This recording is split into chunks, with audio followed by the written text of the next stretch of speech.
วิทยุแห่งประเทศไทยจังหวัดแพร่ 91 เมกะเฮิรตซ์ ให้ความรู้คู่ความสุข ก่อนจะฟังสปอตนี้เราอยากให้คุณทำใจดีๆเชื่อไหมว่ามีประกันภัยที่คุ้มครองการเสียชีวิตสูญเสียอวัยวะหรือทุพพลภาพในราคาแค่หลักร้อยแล้วไงอะนอกจากนี้ยังคุ้มครองดูแลค่าใช้จ่ายในการจัดงานศพในกรณีที่เสียชีวิตจากการเจ็บป่วยด้วยให้จริงดิทั้งหมดนี้อัตราเบี้ยประกันภัยแค่200ต่อเดือนเหรอถูกดีนะต่อปีต่อปีอ้าวช็อกไปซะแล้วประกันภัย200ราคาถูกซื้อที่ไหนคุ้มครองเท่ากันรับเกิน100ให้ประกันภัย200กับคนที่คุณรักโดยสำนักงานคปภ.สายด่วนประกันภัย1186ส้มช่วงนี้ฉันปวดหัวปวดตาจังเลยอ่ะน้ำตาก็ไหลงานก็เยอะมากต้องส่งงานด่วนด้วยฉันจะทำยังไงดีล่ะเนี่ยเพื่อนรักปัญหาแบบนี้ฉันเจอมาก่อนแต่พอไปตรวจวัดสายตาปัญหาก็หายไปทันทีนะจริงสิทำยังไงอะชมพู่เธอลองไปปรึกษาที่ The World of Decon สิเขามีผู้เชี่ยวชาญด้านตรวจวัดสายตาจะมองใกล้มองไกลแว่นตาก็มีเลนส์เปลี่ยนสีได้ทุกรุ่นทุกแบบแว่นตากันแดดเขาก็มีนะโหงั้นดีเลยเธอต้องรีบพาฉันไปแล้วล่ะThe World of Decon รับปรึกษาปัญหาด้านสายตาตรวจวัดสายตาด้วยระบบคอมพิวเตอร์ที่ทันสมัยจำหน่ายแว่นตานาฬิกาทุกชนิดและคอนแทคเลนส์ทุกรุ่นหรือจะซ่อมก็มีช่างผู้ชำนาญงานละเอียดทุกขั้นตอนไปได้เลยที่ The World of Decon ถนนภูเก็ตมุมแยกกาดน้ำทองที่จอดรถสะดวกสบายโทร 0546279972เสริมสร้างศักยภาพให้ธุรกิจของคุณด้วยการแปรรูปสินค้าเกษตรสู่ฟิวเจอร์ฟู้ดติดอาวุธทางปัญญาให้พร้อมแข่งขันในตลาดยุคใหม่เรียนรู้ดูงานและต่อยอดกับผู้เชี่ยวชาญมืออาชีพกับโครงการลานนาฟิวเจอร์ฟู้ดสมัครง่ายๆผ่านแบบฟอร์มออนไลน์เพจ Facebook สำนักงานอุตสาหกรรมจังหวัดพะเยาสำนักงานอุตสาหกรรมจังหวัดเชียงรายสำนักงานอุตสาหกรรมจังหวัดแพร่และสำนักงานอุตสาหกรรมจังหวัดน่านหรือโทร 0843632216 สมัครฟรีรับจำนวนจำกัดเสริมศักยภาพวันนี้เพื่อความได้เปรียบในวันพรุ่งนี้ลานนาฟิวเจอร์ฟู้ดโอกาสดีๆที่คุณไม่ควรพลาดถ้าทุจริตคือไวรัสเราจะเป็นวัคซีนอย่ารอให้ใครมาเปลี่ยนโลกเริ่มจากเราก่อนขอเชิญชวนทุกคนมาสมัครเรียนหลักสูตรต้านทุจริตศึกษาในรูปแบบออนไลน์ฟรีจากสำนักงานปปช.ผ่านเว็บไซต์ aced.nacc.go.th เรียนง่ายเรียนสนุกจบแล้วได้ใบประกาศนียบัตรออนไลน์ส่งตรงถึงมือเรียนรู้วิธีต้านทุจริตเสริมภูมิคุ้มกันทางจิตใจเปลี่ยนพลังความคิดเป็นพลังต่อต้านความไม่ถูกต้องไม่ว่าคุณจะเป็นนักเรียนนักศึกษาหรือประชาชนทั่วไปมาเพิ่มพลังความรู้สร้างสังคมใสสะอาดด้วยการเรียนรู้แบบใหม่บนแพลตฟอร์มต้านทุจริตศึกษาออนไลน์ของสำนักงานปปช.สมัครเลยวันนี้ที่ aced.nacc.go.th มาร่วมสร้างประเทศไทยโปร่งใสไร้ทุจริตและสินบนเริ่มได้ที่ตัวคุณสนับสนุนโดยกองทุนปปช.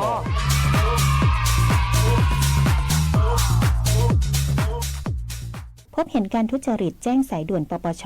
โทร 1205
พาณิชย์จังหวัดแพร่กำชับผู้รับซื้อข้าวโพดเลี้ยงสัตว์รับซื้อตามราคาประกาศกระทรวงพาณิชย์ห้ามเอาเปรียบเกษตรกรหากฝ่าฝืนมีโทษทั้งจำทั้งปรับนายสุภสันต์สินชูศรีพาณิชย์จังหวัดแพร่เปิดเผยว่าประกาศกระทรวงพาณิชย์เรื่องราคารับซื้อข้าวโพดเลี้ยงสัตว์ในประเทศประจำปี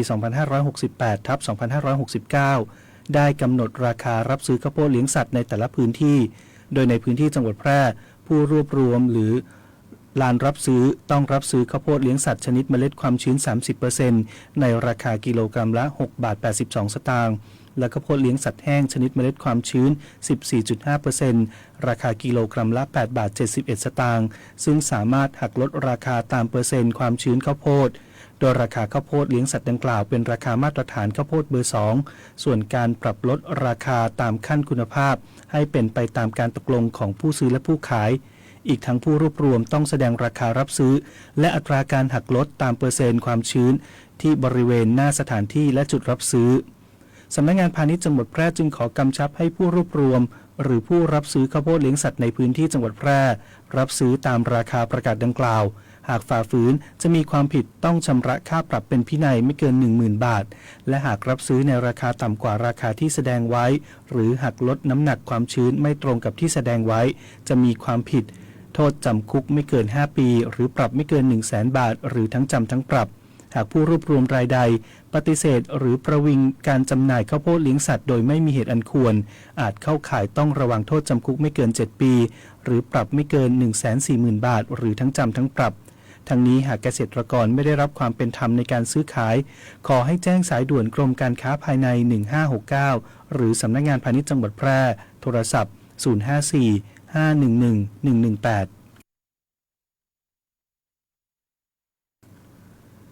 ตำรวจด่านตรวจยาเสพติดห้วยไร่จับผู้ต้องหาลักลอบขนยาบ้า 230,000 เม็ดซุกซ่อนในยางอะไหล่รถยนต์สกัดกั้นยาเสพติดเข้าสู่พื้นที่ตอนในที่ด่านตรวจยาเสพติดห้วยไร่อำเภอเด่นชัยจังหวัดแพร่พันตำรวจโททัศเทพโชติเดโชชัยสารวัตรใหญ่สถานีตำรวจภูธรห้วยไร่พร้อมด้วยเจ้าหน้าที่ตำรวจชุดปฏิบัติการจับกุมนายนิคมหรือนูจะแสอายุ28ปีภูมิลำเนาตำบลแม่นาวางอำเภอแม่อายจังหวัดเชียงใหม่พร้อมของกลางยาบ้าจำนวน 230,000 เม็ดซุกซ่อนอยู่ในยางอะไหล่ใต้ท้องรถยนต์กระบะส่วนบุคคลหมายเลขทะเบียนยอยักษ์บอใบไม้6370เชียงใหม่และตรวจยึดโทรศัพท์มือถือจำนวน1เครื่องพร้อมซิมการ์ด2หมายเลขโดยเจ้าหน้าที่ได้ทำการตั้งจุดตรวจสกัดยาเสพติดพร้อมกับได้รับแจ้งจากสายข่าวว่ามีกลุ่มลักลอบลำเลียงยาเสพติดจากพื้นที่ชายแดนภาคเหนือเข้าสู่พื้นที่ตอนใน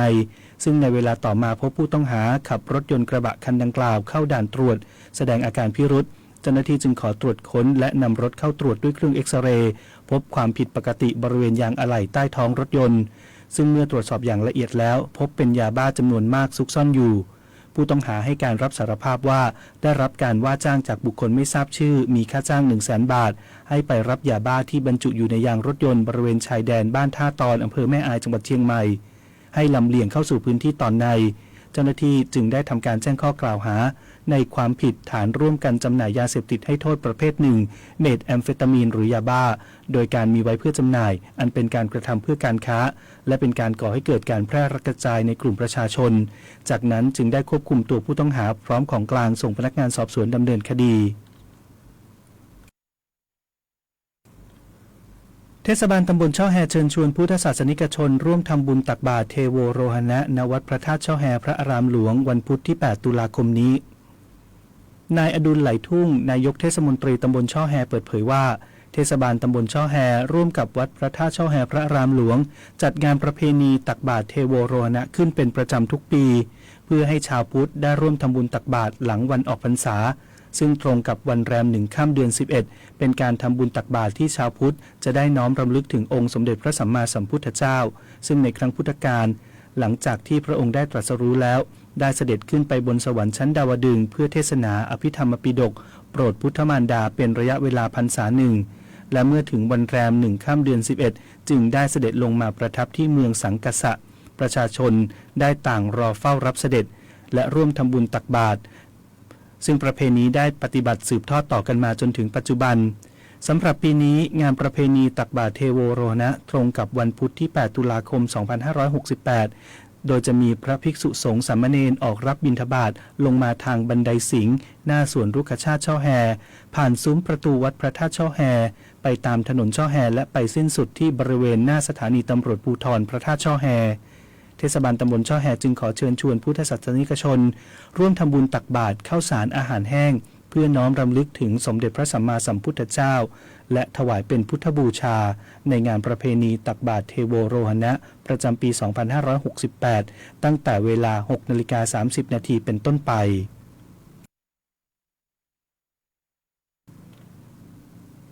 ผู้บังคับการกองบังคับการตำรวจตรวจคนเข้าเมือง2ยืนยันสำนักข่าวต่างประเทศนำเสนอข่าวบิดเบือนกรณีใส่ร้ายเจ้าหน้าที่ไทยบังคับคนต่างชาติไปทำงานแก๊งคอลเซ็นเตอร์ที่เมียนมาพลตำรวจตรีเชิงรณริมพดีผู้บังคับการกองบังคับการตรวจคนเข้าเมือง2เปิดเผยกรณีที่สำนักข่าวต่างประเทศได้นำเสนอข่าวเป็นภาพการ์ตูนมีเนื้อหาสัมภาษณ์คนต่างชาติ9รายหลากหลายสัญชาติและมีชาวแอฟริกาตะวันออกอ้างว่าเดินทางมาจากเอธิโอเปียและถูกเจ้าหน้าที่ตรวจคนเข้าเมืองเรียกตรวจก่อนพาขึ้นรถออกนอกเส้นทางไปถึงอำเภอแม่สอดจังหวัดตากบังคับไปทำงาน call center ที่เมียนมาข่าวดังกล่าวเป็นการบิดเบือนโดยได้มีการสั่งตรวจสอบชื่อคนต่างชาติซึ่งเข้าไทยช่วงเวลาเดียวกับที่กล่าวอ้างพบว่ามีจำนวน62คนเกิดในแอฟริกาเพียง2คนและไม่มีใครมาจากเอธิโอเปียการอ้างว่ามีพนักงานโรงแรมมารับที่จุดรับกระเป๋าสายพานเป็นไปไม่ได้เพราะต้องมีบัตรเข้าพื้นที่ห่วงห้ามการเดินทางโดยรถจากสุวรรณภูมิไปอำเภอแม่สอดต้องใช้เวลาไม่น้อยกว่า8ชั่วโมงแต่กลับอ้างว่าหลับตลอดทางข่าวดังกล่าวจึงมีความย้อนแย้งในหลักความเป็นจริงซึ่งไม่เข้าใจในเจตนาว่าสร้างขึ้นมาเพื่อเหตุใดพร้อมได้ตั้งข้อสังเกตว่าเมื่อไม่นานมานี้มีสำนักข่าวต่างประเทศเพิ่งสร้างสารคดีใส่ร้ายไทยยืนยันว่าสำนักงานตำรวจแห่งชาติมีนโยบายให้ด่านตรวจคนเข้าเมืองทั่วประเทศเพิ่มความเข้มงวดในการคัดกรองคนต่างชาติทั้งกลุ่มคนสัญชาติเฝ้าระวังที่เสี่ยงต่อการเป็นแก๊ง call center และกลุ่มคนต่างชาติที่เสี่ยงตกเป็นเหยื่อรวมทั้งตั้งด่านความมั่นคงเพื่อคัดกรองคนต่างชาติที่เข้าพื้นที่อย่างเข้มงวดพร้อมมีการทำประวัติเพื่อลงระบบไว้และประสานงานกับรัฐบาลต่างประเทศเพื่อสกัดกั้นกลุ่มขบวนการที่ใช้ไทยเป็นทางผ่านการกล่าวหาของสำนักต่างขออภัยครับการกล่าวหาของสำนักข่าวต่างประเทศดังกล่าวจึงไม่เป็นความจริง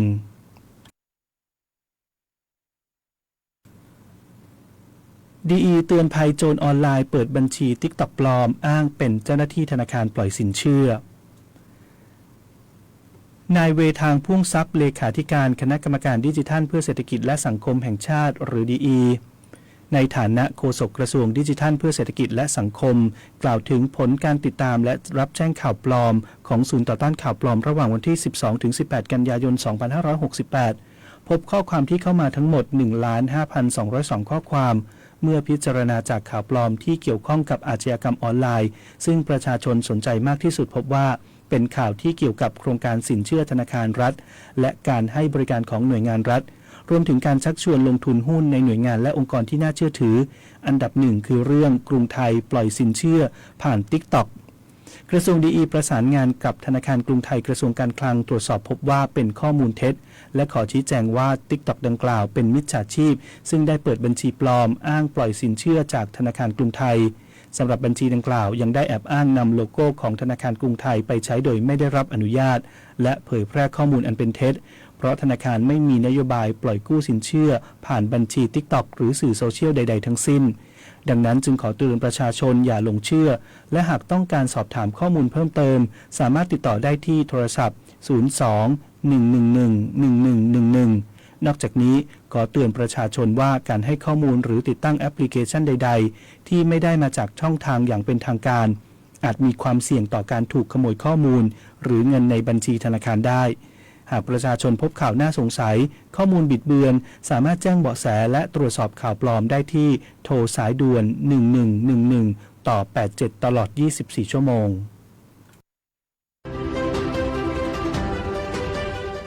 มิจฉาชีพจะสรรหาวิธีที่จะโกงเงินพวกเราได้ทุกวันทุกเรื่องเลยนะคะและหนึ่งในปัญหาที่พ่อค้าแม่ค้าออนไลน์และร้านค้าที่มีหน้าร้านมาพบบ่อยคือเรื่องสลิปปลอมค่ะที่มิจฉาชีพใช้ในการหลอกลวงว่าได้โอนเงินให้แล้วทั้งที่ยังไม่ได้มีการโอนเงินให้จริงทำให้แม่ค้าออนไลน์หลงเชื่อและได้ส่งสินค้าไปให้เพื่อไม่ให้ตกเป็นเหยื่อของมิจฉาชีพวันนี้ผู้กองมีวิธีสังเกตมาฝากนะคะ ข้อ 1. สังเกตความละเอียดของตัวเลขและตัวหนังสือเพราะถ้าหากเป็นสลิปปลอมแล้วตัวหนังสือบนสลิปอาจจะไม่เท่ากันรวมไปถึงความหนาบางของตัวอักษรจะไม่เท่ากันแน่นอนค่ะ 2. หากเราสแกน QR code บนสลิปโอนเงินแบบ e-slip จะมี QR code ให้ตรวจสอบชื่อผู้โอนรวมไปถึงจำนวนเงินวันและเวลาที่โอนหากยอดเงินไม่ตรงหรือไม่สามารถตรวจสอบได้ให้ตั้งข้อสงสัยไว้เลยนะคะว่าเป็นสลิปปลอม 3. ให้เราใช้บริการแจ้งเตือนของธนาคารหากสมัครใช้บริการแจ้งเตือนของธนาคารแล้วจะทำให้เรารู้ว่ามียอดเงินเข้าออกจริงหรือไม่ค่ะ 4. ใช้ระบบจัดการร้านค้าที่มีฟังก์ชันช่วยเช็คสลิปโอนเงินอัตโนมัติค่ะ 5. ไม่โพสต์รูปสลิปลงช่องทางสาธารณะนะคะเพื่อป้องกันไม่ให้มิจฉาชีพนำรูปของเราไปตัดต่อเพื่อหลอกลวงผู้อื่นค่ะเพื่อไม่ให้ตกเป็นเหยื่อของมิจฉาชีพอย่าลืมเช็คให้ชัวร์ก่อนโอนนะคะอย่าลืมกดติดตาม PTT Police รู้ทันความคิดจนอะไรค่ะ ทุกข์ร้อนนอนไม่หลับขยับไปทางไหนก็เจอแต่ปัญหา ไม่ว่าจะเป็นเรื่องเล็กหรือเรื่องใหญ่ ถ้าเป็นปัญหาทางกฎหมายอัยการช่วยได้ หากท่านมีปัญหาต้องการคำแนะนำและช่วยเหลือทางกฎหมายปรึกษาได้ที่สำนักงานอัยการทั่วประเทศหรือสายด่วนปรึกษากฎหมาย 1157 สำนักงานอัยการสูงสุดที่พึ่งด้านกฎหมายของรัฐและประชาชน กฎหมายง่ายจังแค่ฟังก็เข้าใจโดยสำนักงานกิจการยุติธรรมตอนโพสต์ชวนดื่มเหล้าเบียร์มีสิทธิ์ติดคุกบรันดีจากประเทศเพื่อนบ้านฉลองตำแหน่งใหม่หน่อยอ้าวไหนๆก็ไหนๆละถ่ายรูปลงเฟซชวนเพื่อนมากรึบด้วยกันดีกว่าเล็งเลยรูปขวดบรันดีเน้นๆจะไม่ได้สิต้องพิมพ์ชักชวนหน่อยนักดื่มคืนนี้มาเมากันหน่อยโพสต์เลยละกันแบบนี้ผิดกฎหมายนะคะการโพสต์ข้อความหรือรูปภาพเครื่องดื่มแอลกอฮอล์ผ่านสื่อโซเชียลมีเดียในลักษณะเชิญชวนให้เพื่อนหรือผู้อื่นมาร่วมดื่มเครื่องดื่มแอลกอฮอล์ไม่ว่าจะเป็นไปในลักษณะเจตนาหรือไม่ก็ตามถือว่ามีความผิดตามกฎหมายควบคุมเครื่องดื่มแอลกอฮอล์ผู้ที่เผยแพร่ข้อความและภาพดังกล่าวมีความผิดต้องโทษจำคุกไม่เกิน1 ปีหรือปรับเงินไม่เกิน 500,000 บาทหรือทั้งจำทั้งปรับรู้แล้วอย่าทำนะคะเพิ่งรู้นะเนี่ยขอโทษครับ หากสงสัยเรื่องกฎหมายหรือได้รับความไม่เป็นธรรมติดต่อสำนักงานยุติธรรมจังหวัดทั่วประเทศหรือโทรสายด่วนยุติธรรม1111กด77นะ จะบอกให้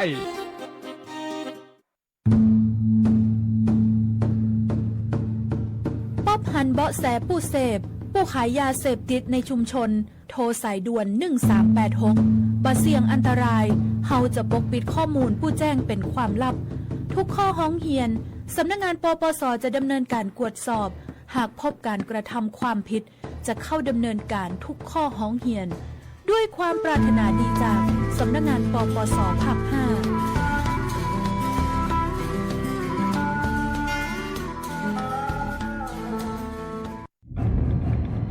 คุณทราบไหมคะว่า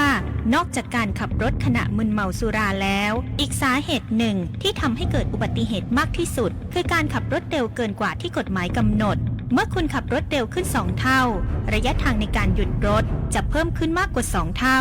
ทั้งระยะเวลาในการตอบสนองต่อเหตุการณ์ระยะทางในการห้ามล้อและแรงเฉื่อยของรถขับรถให้ปลอดภัยอย่าขับไวอย่าขับซิ่งด้วยความปรารถนาดีจากศูนย์ปฏิบัติการร่วมป้องกันและลดอุบัติเหตุทางถนนจังหวัดแพร่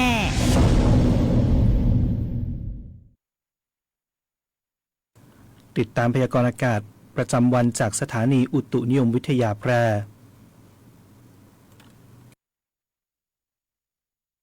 ลักษณะอากาศทั่วไปของประเทศไทยตอนบนมีฝนตกหนักบางแห่งโดยเฉพาะบริเวณจังหวัดแม่ฮ่องสอนตากจันทบุรีและตราดขอให้ประชาชนในบริเวณดังกล่าวระวังอันตรายจากฝนตกหนักและฝนที่ตกสะสมเนื่องจากร่องมรสุมพาดผ่านภาคเหนือและภาคตะวันออกเฉียงเหนือตอนบนประกอบกับมรสุมตะวันตกเฉียงใต้ที่พัดปกคลุมทะเลอันดามันประเทศไทยและอ่าวไทยมีกำลังปานกลางสำหรับบริเวณทะเลอันดามันตอนบนมีคลื่นสูงประมาณ2 เมตรทะเลอันดามันตอนล่างและอ่าวไทยตอนบนมีคลื่นสูง 1-2 เมตรบริเวณที่มีฝนฟ้าคะนองคลื่นสูงมากกว่า2 เมตรขอให้ชาวเรือเดินเรือด้วยความระมัดระวังและหลีกเลี่ยงการเดินเรือในบริเวณที่มีฝนฟ้าคะนองพยากรณ์อากาศบริเวณภาคเหนือ มีฝนฟ้าคะนอง70%ของพื้นที่และมีฝนตกหนักบางแห่งบริเวณจังหวัดแม่ฮ่องสอนเชียงใหม่เชียงรายพะเยาน่านลำปางลำพูนตากสุโขทัยกำแพงเพชรพิษณุโลกพิจิตรและเพชรบูรณ์อุณหภูมิต่ำสุด 23-25 องศาเซลเซียสอุณหภูมิสูงสุด 32-34 องศาเซลเซียสลมแปรปรวนความเร็ว 5-15 กิโลเมตรต่อชั่วโมงพยากรณ์อากาศบริเวณจังหวัดแพร่มีฝนฟ้าคะนอง60%ของพื้นที่ทัศนวิสัย 6-10 กิโลเมตรลมแปรปรวนความเร็ว 5-15 กิโลเมตรต่อชั่วโมงอุณหภูมิสูงสุดที่สถานีอุตุนิยมวิทยาแพร่วานนี้วัดได้ 33.5 องศาเซลเซียสอุณหภูมิต่ำสุดที่สถานีอุตุนิยมวิทยาแพร่เช้าวันนี้วัดได้ 24.4 องศาเซลเซียสคาดว่าอุณหภูมิสูงสุดวันนี้ประมาณ 33 องศาเซลเซียสคาดว่าอุณหภูมิต่ำสุดเช้าพรุ่งนี้ประมาณ 24 องศาเซลเซียสปริมาณน้ำฝนตั้งแต่เวลา 7 นาฬิกาวานนี้จนถึง 7 นาฬิกาของวันนี้วัดได้ 2.0 มิลลิเมตรวันนี้ดวงอาทิตย์ตกเวลา 18 นาฬิกา 17 นาทีวันพรุ่งนี้ดวงอาทิตย์ขึ้นเวลา 6 นาฬิกา 8 นาทีจบการเสนอข่าวท้องถิ่นคนเราเมื่อมาอยู่ร่วมกันเป็นสังคมเป็นประเทศย่อมมีความขัดแย้งเกิดขึ้นบ้างเป็นปกติความสงบสุขของประเทศจึงมิได้เกิดจากการที่ไม่มีความขัดแย้งแต่อยู่ที่เมื่อเกิดความขัดแย้งขึ้นคราวใดก็จะสามารถคลี่คลายลงได้ด้วยความยุติธรรมพระบรมราโชวาทพระบาทสมเด็จพระเจ้าอยู่หัวธนชัยสุวรรณกาศอ่าน